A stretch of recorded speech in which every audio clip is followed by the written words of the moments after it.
one choice isn't right. Choice isn't right. Choice isn't right. I could tell through my own experience that I was an oppressed person, that I was being treated badly by the world. I had no school, I had no education. There were many barriers, enormous barriers, looking back. I was born in 1950, so we're going back, and to another era, really.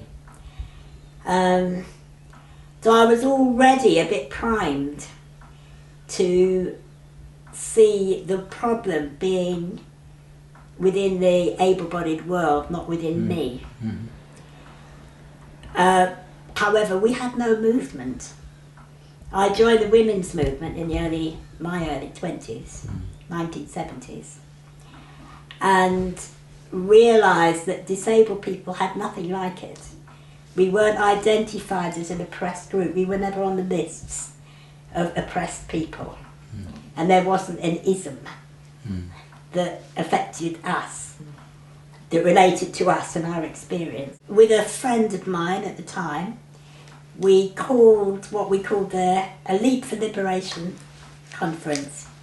And it was hand-picked people, cross-impairment, because that was one of the problems, was that we were subdivided into impairment-based groups. And then fundraised for, and charities ran our lives, really, represented us. So we had, for example, Maggie Woolley, people I just read about. I didn't know them, but they'd stood out in one way or another as leaders of particular issues. Maggie Woolley in the Deaf Broadcasting Campaign. Alan Sutherland had been in Time Out talking about epilepsy and what oppression that was. Chris Harrison, who was a blind person who'd experienced segregated education, had been very damaging to him.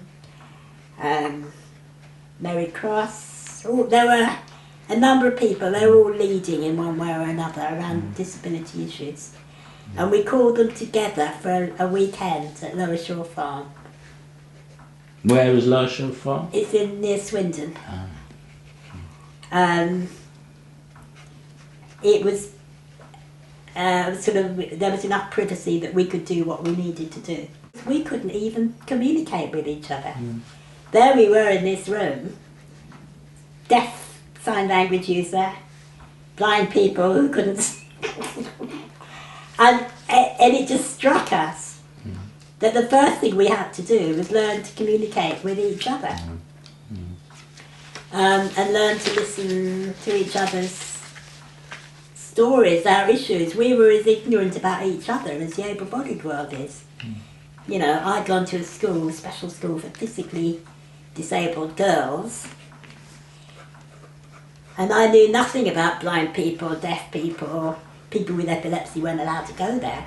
So there were, as much learning had to be done.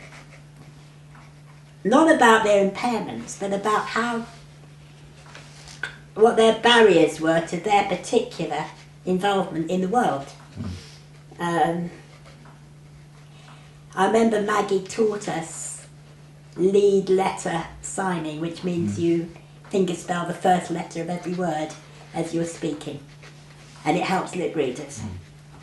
And we all learned to do that then and there, and that was like our first little bit of solidarity. People loved being there. There was a lot of tears. It was quite an emotional event. I think it broke a level of isolation that many people had felt to that day. And they wanted to go on meeting after it. So that's when we started to create the idea of the Liberation Network of Disabled People. One of the things I remember particularly about that event was Keith Armstrong. When we went round the circle asking people what their disability was, and he said, capitalism. And I thought, yes! I found my peer group at last.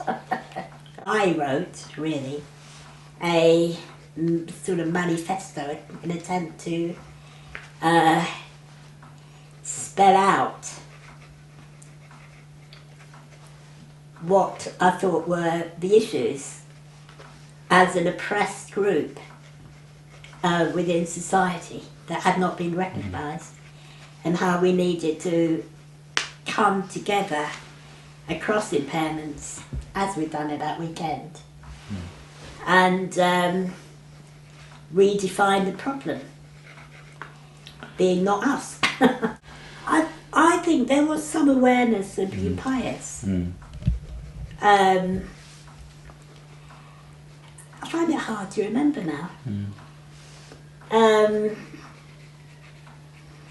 Maybe I just didn't know them, maybe it was just a thing. But it seemed to me, even if we had known about them, that they hadn't got the full picture that we were trying to put over. And I think that the thing that was very clear to me was that what I would now call internalised depression, that it was all the divisions between us and the lack of a sense of unity and allies and comradeship, or whatever you want to call it. We were very isolated individuals. Internalised depression is a very important concept to understand, because it's when individuals take on board to some degree the negative values, picture, information that the world which oppresses them is putting out about them. Take it on board and start to believe it to be true. And that's, in a way, got to be the first barrier that needs to be tackled and to be removed. So in the women's movement, that was what we did in those local first consciousness raising groups, was to look at how we'd been raised, think about ourselves as women, the limitations on our aspirations to do certain jobs, the fact that we weren't as intelligent, the fact that our beauty mattered more than our brains, all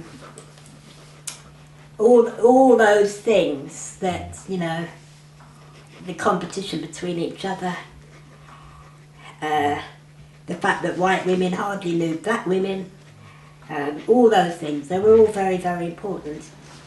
And I could see that for disabled people, many people had very little pride in themselves, had been imbued with this notion that to be able-bodied was much better than being disabled, and that if you could get cured, a treatment that restored you to normality, that's the only way you could ever feel proud of yourself. And that was a terrible turning on ourselves and competing with each other. The work you pious were doing, and the academics, if you like, they were part of the same thing. I don't want to see us in competition. I think we were very important elements of this shifting of the notion that we were the problem, our impairments were the problem, to recognising we were an oppressed group, and that a lot of what disabled us could be changed, could be altered. It was socially created. I met Micheline in 1982, and I met her under really peculiar circumstances, because at that point I was doing my first degree at Bristol Polytechnic. I'd trained as a teacher previously, and I had to give up teaching because of impairment. And I got myself onto this degree course, even though I had a teaching diploma. I got myself onto the degree course with money from the Manpower Services. Do you remember Manpower Services Commission? Yeah, Yes. because it was a first degree. I haven't got one, I've got a teaching diploma. A first degree, and I was a disabled person, and I could argue the case that when I had the degree I would be able to find employment as a disabled person. And my argument was that with my teaching skills I particularly wanted to get into educational broadcasting. And the particular degree was a humanities degree, a BA, and the focus of it was the transmission of ideas. It was called Ideas and Society, and it was quite groundbreaking in many ways, because what we did at that point was look at media as a means of transmitting ideas. And so I'd already had to kind of argue from a disabled person's point of view that I deserved and should be able to use this degree. And the interesting thing was that at that point I hadn't fully embraced my identity as a disabled person. But I was learning about internalised depression from another source, and also as a member, as somebody who'd been involved in the women's movement in the 70s, in consciousness raising groups, and it was through one of those groups that I actually came to the course. And I knew absolutely nothing about radio, but I thought it was absolutely perfect for me in arguing my case for somebody who wanted to work on educational broadcasting afterwards. So I started working on Guideline. I knew nothing about radio production, and he just threw me straight in it, and it was fantastic. I worked on that programme for 3 years, and I think it was in the first year or second year. No, it was the second year. I did a programme about magazines produced by disabled people, and that's where I met Micheline. Somebody gave me a copy of In From the Cold. I'd never seen it, never heard of it, knew nothing about the Liberation Network. And I read it and I thought, oh God, this is interesting, this is good. So I got Micheline together with a few other people, and we sat round a table in Radio Bristol and discussed the issues that disabled people wanted to talk about on our terms. And at that point I was getting through that kind of weird barrier of internalised depression, feeling I don't really want to be around other disabled people, I don't want to be associated, to thinking actually this is about my life, this is about my experience, and I can see the common threads. In From the Cold came about because those comparatively small group of people who met at Lowershaw Farm, I think we just dreamt it up. We needed to do something that held people together, that continually linked people who couldn't come to meetings all the time. We were very conscious that a lot of disabled people can't travel very much, and that we had no linking, magazines link people together, don't they? With people with common interests and somewhere to write and keep developing this thinking. And we just decided to do it, those of us that could meet. See, it was a group of us that lived close enough together that we could actually physically produce this magazine. And we paid for the first issue ourselves out of our own money. We cut and pasted it on the floor. This was way before computers, all the sort of technology. It was typed out, cut out, pasted down. I drew the pictures. We took our own photographs, stuck the thing together, printed about 100 copies, sold them all for £1 each or something like that. And that paid for the next one. To this day, I don't see anything else like it. Where people could write about their own, not just their personal experience. It wasn't just a magazine of horror stories. It was to put their thinking out about, what needed to happen, where people needed to rethink.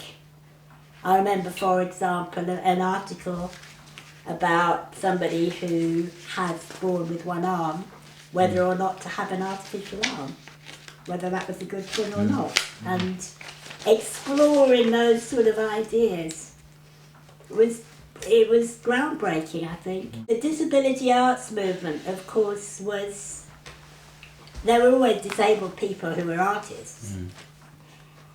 Nothing new about that, but what was happening at that time was this rapid shifting in our view, our sense of identity as an oppressed group. It was a change of consciousness. I don't know how these things happen. They go like wildfire, don't they, once they start. And there were a number of disabled artists who wanted to use their skills and talents and creativity and insights into exploring and putting out the oppression, not just... that's what made it disability arts. Well, the first thing is that I began to see disability as a political issue.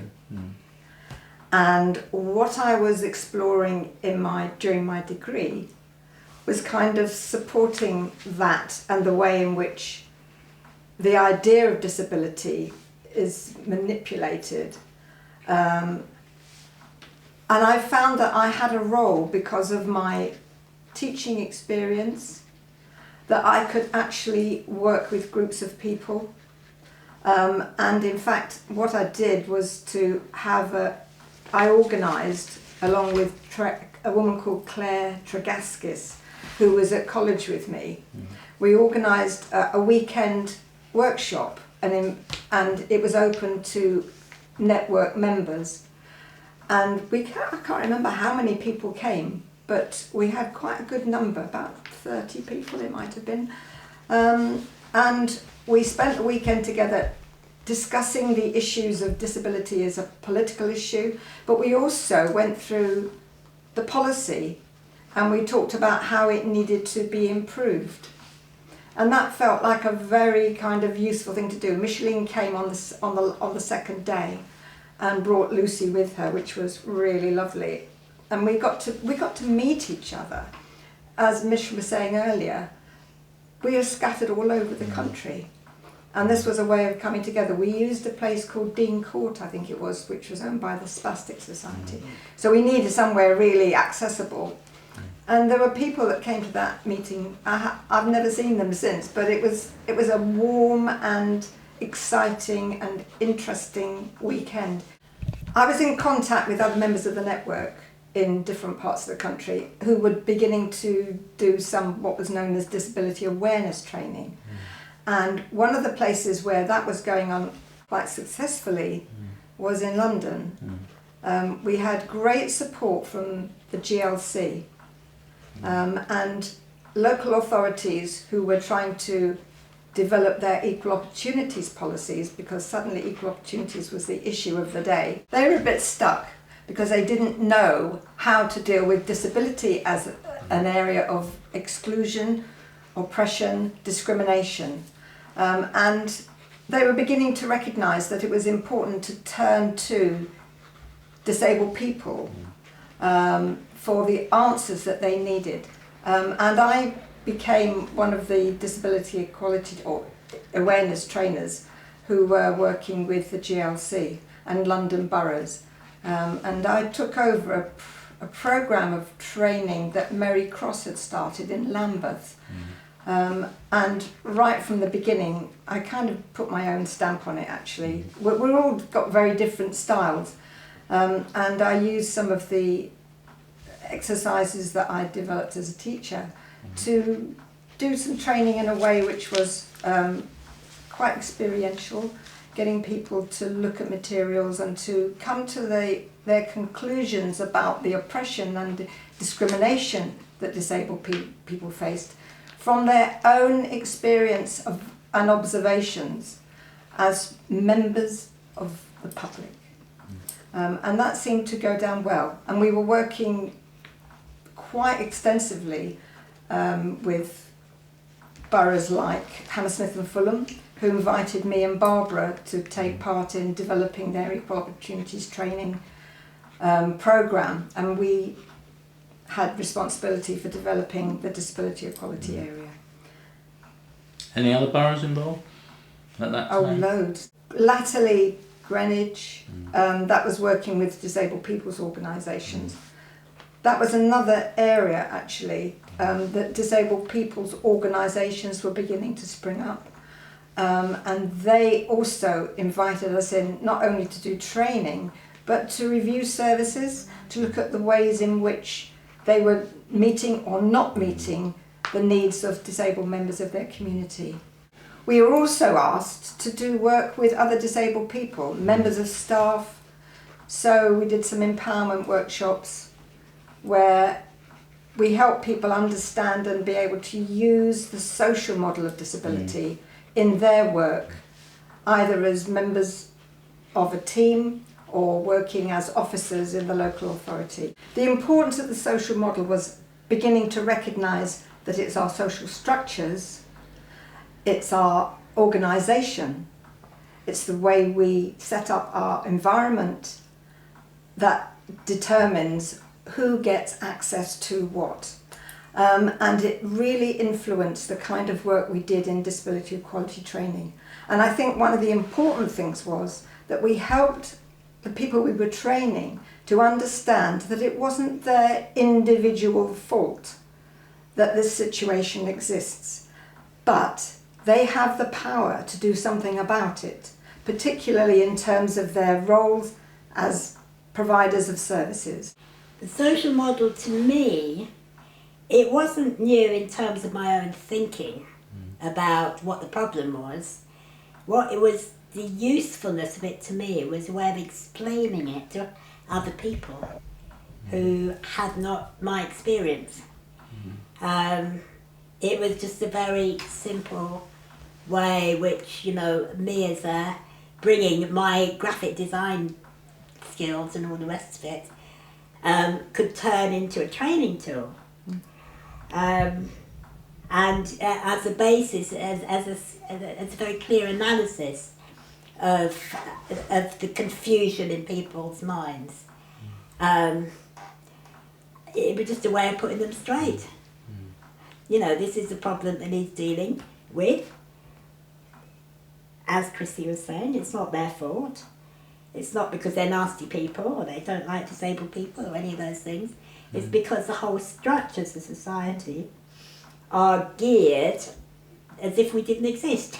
The basic, as you know, I said before, the basic oppression that everybody suffers in this society is that you're there to work, and if you're seen in any way as being unable to work and unable to produce, you have no value in this society. The training was to help them identify the barriers in their own area. Well, for me, I always wanted an outcome from the training programs that I was running, and I wanted people to be able to take away from it something practical that they could do to ameliorate these barriers, either in the service they were providing or in the way they were operating as an organisation.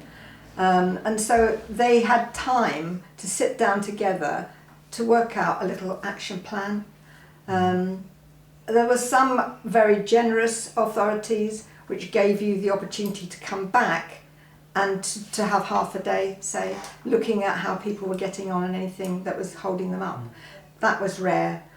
And the further as time went along, we actually lost quite a lot of the space that we had to work intensively with people around making the changes that they felt were necessary.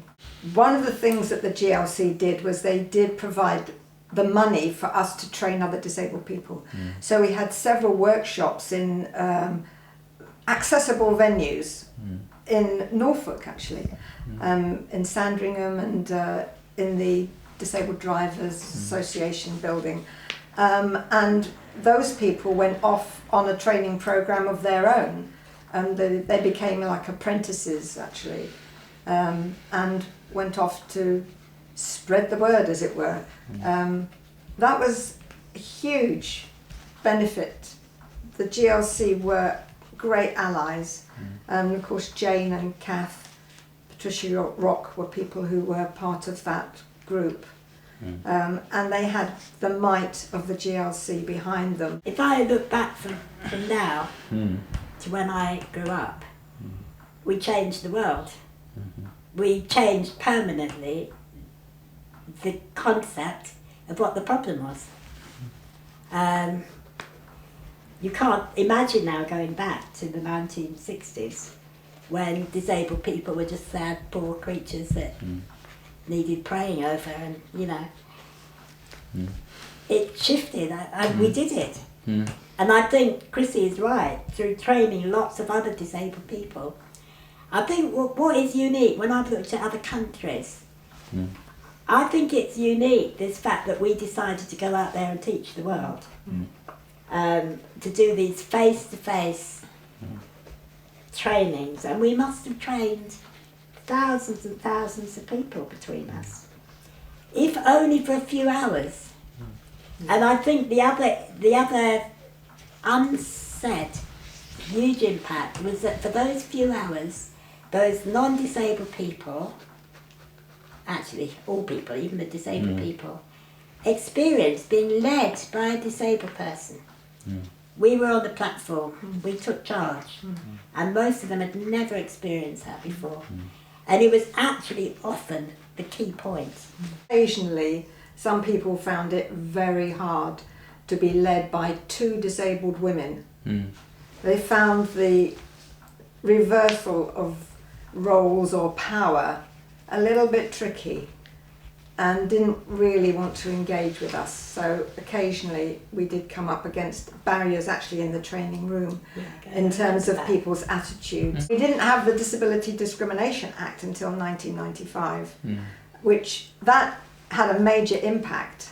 And of course, can I add something? Yeah. Of course, a lot of the people who've been trained, who were working and earning some money through training, also in their voluntary life became activists and started campaigning for these things. That's why there was a Disability Discrimination Act, which took about 20 attempts to pass through Parliament.